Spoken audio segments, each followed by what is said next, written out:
Hey, what's up everybody? Rob here from Ram Studio Comics. Welcome back. So in today's video, I'm going to draw an expression for you. And I want to start doing more of these. I don't want to do a video where it's a bunch of expressions, time-lapse. I mean, we can do that too, obviously. We do all kinds of stuff on the channel here. But I want some that are very specific, so that we can do it in real time. And we can say, okay, this is what you could do. Obviously, you can always extrapolate on these concepts. You should. And yeah, it'll just give you some ideas. You can say, oh, well, here's how Rob would do a scared face, happy face, mad face, and different angles too, and different character types. There's so many variables, right? So let's get started. What I was thinking is a character kind of looking off to the side and kind of shocked. So, very important one for comics, right? So I'll start off with the circle, the oval off to the side. Remember, when you do your distinction of this line right here, that's really the angle in which the character is looking up or down. Let's go for slightly up like this. Divide this into quadrants. And so obviously what I'm doing here is I'm starting with the Loomis method. I got to make sure I say that. People get mad if I forget to reference where I got the knowledge from. It's so tough though, because there's variations of all these techniques that you start to kind of use, and then you forget to credit the original source, I guess. But so what I like to do here is really just start to block in the shape of the face. So if it's a masculine character, this is going to be more blocky. If it's a feminine character, I'm going to do something more like that. I know that looks silly, but I will start it that way, and then obviously I don't end up that way.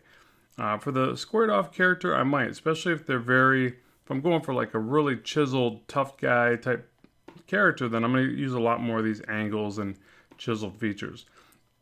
So remember, this line here is really the brow. So as you put the ear back here, lower quadrant there, this is your brow. This line right here can move as well. So remember, that's just the oval that I just kind of threw in there. All of this is malleable. Hopefully I said that right. It's subject to change. It's okay to move it around. You need to explore what these different guidelines being repositioned do to your characters. Another good one that I like to use is from this point, and this is from the Loomis method, down to the side of the chin. Again, it doesn't have to be a hard rule or anything like that. It's just something that I find helpful to kind of get these plane changes developed. So before I go any further, one of the things I want to say, I'll drop a neck in here, something like this.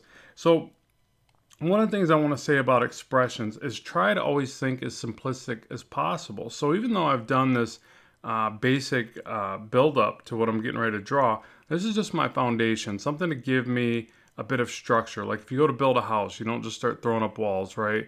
You got to frame it, put up some subflooring, you can watch videos on that. But, you give it some structure. And then you start putting all the fixings on it. So, like I'm baking a cake or something, but you know what I mean. So basically, same concept here. You got to get that structure down, and then you start to work on top of it.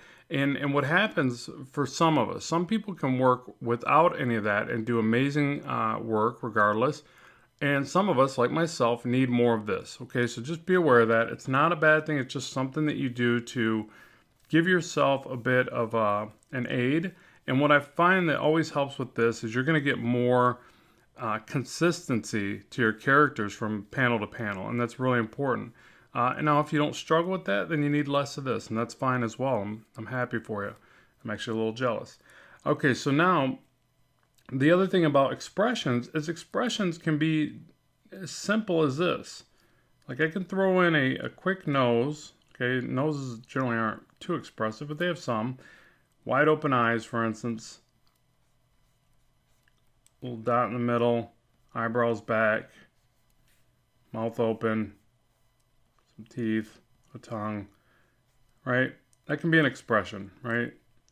It doesn't need to be overly complex. All right, that's silly. But anyways, you get the idea that expressions in and of themselves are very simplistic, and it doesn't seem like that when you're trying to draw your cool, dynamic, detailed characters. But remember that everybody knows what this means, right? Everybody knows what this means. They can be simplified down to almost nothing.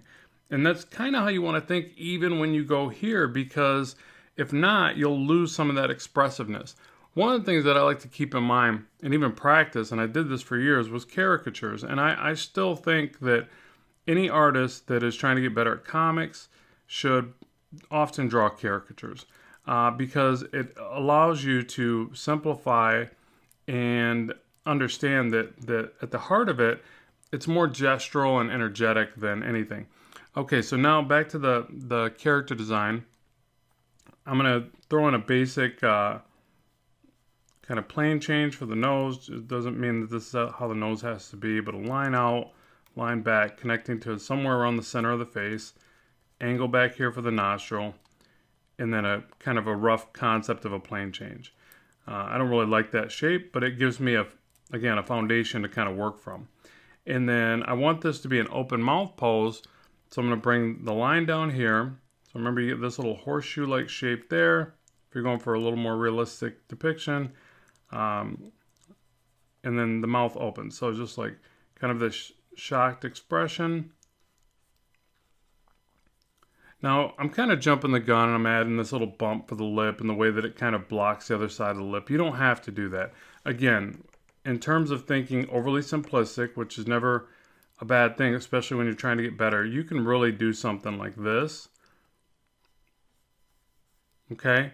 It looks strange at first, but it gives you that little bit of a foundation to then add the next part where the lip does kind of bend down a little bit. It looks more like a stretched out M. So let's get some of that in there. And I want it to look like it's more dimensional, so I put that little bump in front of the side of the lip that's receding into space.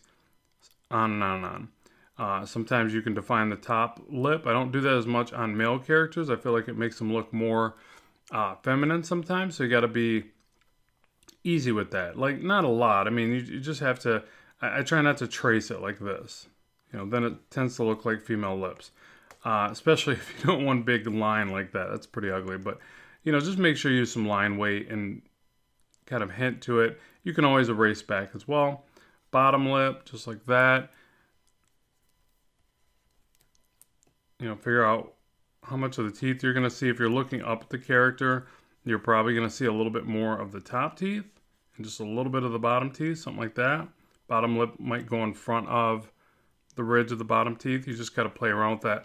Mainly with the teeth, I find that it's kind of helpful to think about the way that it goes back into the jaw. So if you look at this being the upper jawbone, something like this, you want to kind of picture the teeth rounding with that. So it'd actually be a little bit more like this, right? So remember to always draw through. That helps you to kind of pinpoint things like that. Okay, so now to the eyes, windows to the soul, right? Biggest, most expressive part really when it comes to something like this.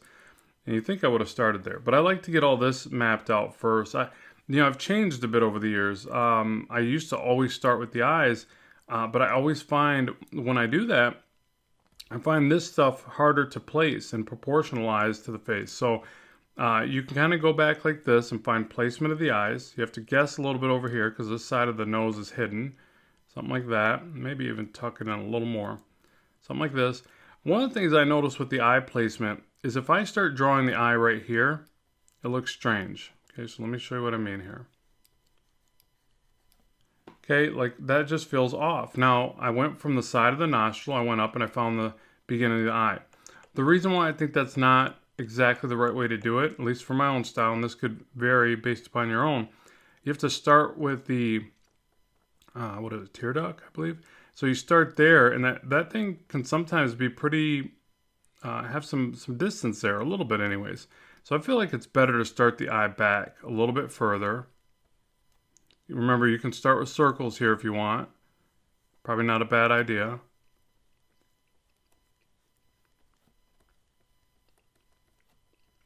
And then draw the shape of the eyes around those circles so that you get that more spherical kind of thing going.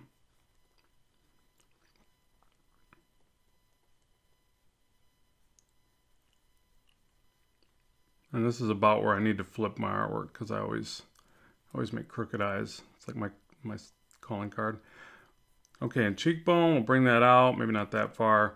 tuck it back. Remember, we can still use angles at this point to map out all this, kind of get things going. It doesn't have to stay overly angular. It can if that's your style, but it doesn't have to. We're just kind of, angles I think tend to be easier at first, and then you can always throw in some organic lines to soften it up. Whatever floats your boat, people. Okay, so now we got that upper lip, little shadow in the mouth there. Put in these tiny little dots. I never used to do this, but I saw David Finch doing it, and I was like, yeah, maybe I should start with the tiny little dots for the eyes, and it works out really well, and then build out. I would always draw the irises first, and they would always be crooked. It seems weird to me that actually works better, but it does, so give it a try. And check out Dave's channel if you haven't already, which I'm sure if you watch this channel, you probably have heard me mention this stuff. It's great content. Okay, so now, eyebrow. Now, if I put the eyebrows down, look at that. It looks like he's kind of crazed and mad, but I'm not going for that. I'm going for more surprised. So you can do that. I mean, this is what's neat about expressions. You can overlap them, and you should overlap them. If you get in the habit of just like angry, sad, happy, confused, then it's okay, but it's not enough. Like you want to really play around with it. I mean, nothing better than saying, well, I just want one eyebrow down, one up. Like, kind of confused, right? I mean, things like that. And it goes on and on and on. One eye squinted and they look like they're making a bit of a stink face. One lip up, one nostril up, and with the lip obviously. So just think about things like that as well. But then I'm just going to go with the eyebrows back, so I want more of a surprise look. Now you can see as soon as I put the eyebrow back, kind of messed up on the perimeter of the face there, but that's easy to fix. Something like that. I tend to make these thicker at first, and then I'll just draw over it and sculpt into them, because I don't really draw them like this, but I find that it looks better if you make the eyebrows thicker at first, definitely on the male characters. And so now we've got this expression. Now if you want them really crazed or fearful, remember to show some white of the eye on either the top or bottom, or both. It's really hard to actually do both. Like, look in a mirror, try doing that expression. Obviously that's your best reference, is your own face. But yeah, you can do it, but you almost want to save that for your very extreme moments, because it's not as typical as you might think. And then when you tilt the head back, you have to also think about that. So say you tilt the head back really far, you're going to bring this bottom eyelid up like this, and you're going to do more of this. You're going to leave a lot more white to the top, and you're going to get this kind of fear look. And then you have to slope back the eyebrow as well, almost like on an angle, right? So the top of the head starts to slant back like this, and then the nose is going to come up. That's a poor example, but hopefully you get the idea there. So it's just that when your head really tilts back, it almost doesn't work as well to say do this, because then what happens is you're actually fighting the perspective a little bit, when you can enhance the perspective by just doing that. Okay, so hopefully that makes sense. All right, so there we go. We've got our shocked character. I think the ear is a little bit high. So this is the other thing. By simply moving certain areas around, right, you can really push this perspective. We have to imagine that we're looking through the character like that, or the character's angle of the head is like this. So, little things can fight that. If you get the ear up too high, it fights that angle. But if you lower it down, now obviously you can't go too far. It's all got to make sense. But just be aware of that sometimes you're on the right track, but you just have something, misaligned that's kind of pulling the viewer's eye away from the perspective working. So just throw that ear in like that. Give him some funky hair.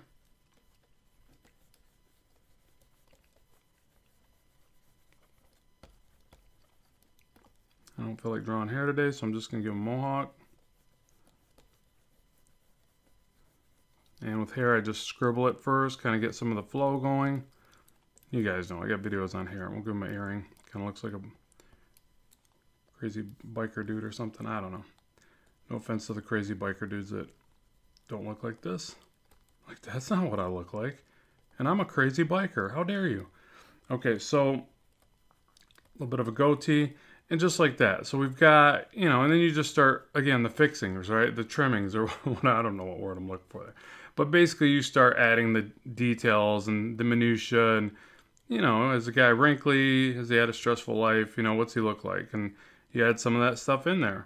But now you've got all the foundational information there. This becomes kind of easy. And then, like I said, I should have flipped it already. Let me do that. Because usually that's when I notice all my flaws. It's when I reverse it.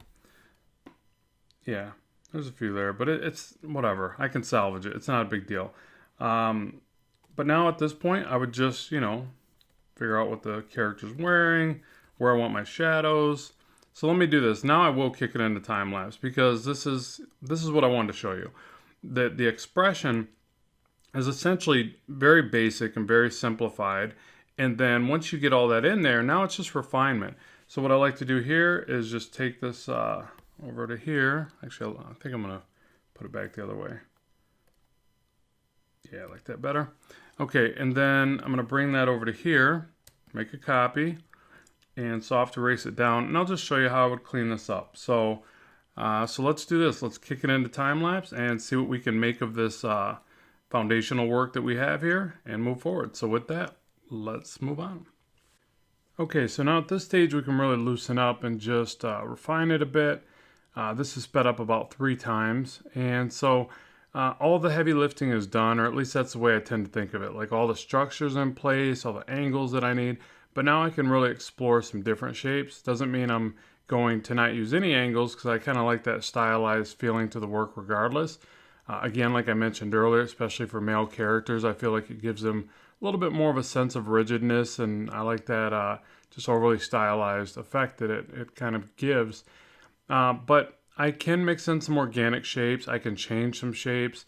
I think that it's really important to allow yourself to see through that structure so that you can explore and be creative and try new ideas. Sometimes I'll even set that sketch to the side and I'll do a couple variations over top just to see how far I can take it. Because there is a certain element of where you are looking at what's there, and it's real easy to kind of zone out and just trace what you've already done. Still make it look a little bit cooler, but you're just kind of overlapping some very similar lines. But I think that when you really get used to truly exploring and going way past that and really developing it to another level of creativity, that's when you really start to find your style. It's when you really start to get expressive and go, you know what, I can make something totally different from what everybody else is doing. As long as it reads like, here we're at the eyebrows. If it reads as eyebrows, then they're eyebrows. It doesn't have to be what you think. I guess let me put it this way. I try not to think about what I think things always really look like. Like I want to explore past what they really look like. That's style. That's how I develop that. But if I'm constantly trying to say, well, I got to draw it the way an eye looks, if I got to draw it the way a nose looks, then I'll only take it so far. Now, obviously, it has to have very distinct characteristics or it won't read as a nose, it won't read as eyes. But just look at some of your favorite styles that are out there. Some of the people that really take it and go a lot further with their proportions and their line weight and even their shapes. It's kind of neat where you'll see a certain artist that just draws something so wild, but it gets the point across, and sometimes it's even better than what you would expect because they did go so stylistically with it. So I think that's really a great thing to explore. And again, it's allowing yourself to put the structure down that gives you the training wheels in a sense to draw, but then allowing yourself and testing yourself to go way past that at this stage of the work where you really try to explore other things. Variations in proportion, line weight, shadow shapes, distortion basically. And that's what I love about caricaturing because it taught me a lot about that. And I really fought that for so many years. Like when I did caricatures, I didn't always explore as much as I should have. I even started to force myself to use a big fat Sharpie and a smaller fine point Sharpie because I knew that if I didn't allow myself to draw, I wouldn't overthink it. And it took some real practice on my part to be able to do that. But I also still felt like I needed to explore more.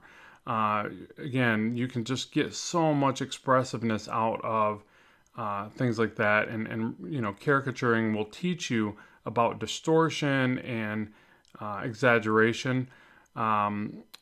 Yeah, so there's tons of great references for that as well. There's an artist by the name of I believe it's Kruger, and some of the most dynamic, neat caricatures you will ever see in your life, or at least I think so, I've ever seen in my life. And another great resource to really see how far you can take things and really still capture characters and just make it so cool, so very neat. So yeah, so with this one, hopefully this type of exercise is good for you. I'd love to know what you think in the comment section below. There's still a little bit more to the cleanup here, but I just want to make sure to say that, like, really let me know, what specifically you want to see next, and try to be very specific with it. So say, I'd like to see you do an expression of this, but at this angle, because again, as I mentioned earlier in the video, these, when you start coupling the different angles, the different character types, the different, which go into proportions and all that, you start getting a lot of variables. But I would like to do more of these where we do cover some of these different variables, so that when you're going to draw a comic, that's kind of how you have to think, because at any given time, any number of variables will get thrown at you, so you got to be ready for it. And that's why I think maybe doing some exercises like this, where we do explore some of those variations, might be helpful. And do keep in mind, shameless plug time, forgive me if you don't like hearing this stuff, but I got to do it. There's a link in the description box below for my full course on how to draw heads. I'm now housing my courses on my own site, as well as Udemy, Skillshare, all that fun stuff. So I always appreciate the support. So now just trying to refine the hair. I mentioned earlier I didn't really want to draw hair on this one, but because hair can be kind of tricky. Like, you definitely want to simplify it, but then it just looks cooler when you have more overlaps, more flow, more ribbon-like things going on. So I tried to simplify a little bit, but then I found myself wanting to detail it more and more. But it definitely saved time just doing hair on the top like this. And plus, I like the character concept here. I wanted to do something that was a bit different. So it's also nice to do that, where you're not drawing the same characters over and over. You got to try to mix them up a bit and come up with new characters for your stories, basically. And speaking of that, I need to get back on my Blackstone comics, so I'm going to try to bring you more videos on drawing pages and panels for that. Really should not have deviated for as long as I did, so I want to give you that update. I will be getting back on the Blackstone comic. I really appreciate everybody that comments about it and says, hey man, where's Blackstone? We like the character. I'm so thankful for that, because I'll be honest, I do sometimes get concerned, like, is it a good enough idea? Am I wasting time? But it's my comic. I got to follow through with it. The main thing is that I follow through with it. And then if it turns out to be something cool, but if not, I still get that reward of knowing that I finished what I said and I kept my word to you guys that are patiently waiting. So thanks so much for that. So again, I really appreciate you watching today's video. Let me know what you think in the comment section below. If you liked the video, please like, share, subscribe, and hit that notification bell so you get updates on what I'm doing. Thanks so much. As always, keep drawing, keep having fun, and bye for now.